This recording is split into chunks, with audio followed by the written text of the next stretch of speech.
সম্পত্তি বিক্রি করে বাকি জীবন এখানে কাটানোর স্বপ্ন দেখে। তারা দেখছে আসলে তারা রিটারের জীবন দেখে খুব মুগ্ধ হয়েছিল। তারা তার সমস্ত চিঠি পড়েছিল এবং তাই সে সরাসরি তার স্ত্রীর কাছে গিয়েছিল। সে তাকে বলেছিল যে ডক্টর রিক্টারের চিঠিগুলি জার্মানিতে খুব বিখ্যাত হয়ে উঠেছে। কিন্তু রিটার তাদের দেখে খুব একটা খুশি হয় না।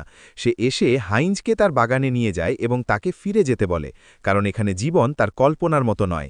এই দ্বীপটি পৃথিবীর অন্যান্য অংশ থেকে আলাদা, আর সেই কারণেই এখানে এমন কিছু পাওয়া যাবে না যা তুমি কখনো স্বপ্নেও ভাবনি। মূল কথা হলো সে নতুন আগতদের ভয় দেখানোর চেষ্টা করছে, কিন্তু হাইঞ্জের কথা শুনে স্পষ্ট যে সে চলে যেতে প্রস্তুত নয়। তারপর রিটার তাদের গুহায় নিয়ে যায়, তাদের বলে যে তারা সেখানে থাকতে পারে, কিন্তু মনে রেখো এখানে খুব কম জল আছে। বেঁচে থাকার জন্য তাদের বৃষ্টির জল সংগ্রহ করতে হয়। এখন সে চলে যাওয়ার পর পুরো পরিবার ব্যস্ত হয়ে পড়ে যাতে বর্ষাকাল এলে তারা জল সংগ্রহ করতে পারে। তারা কঠোর পরিশ্রম করে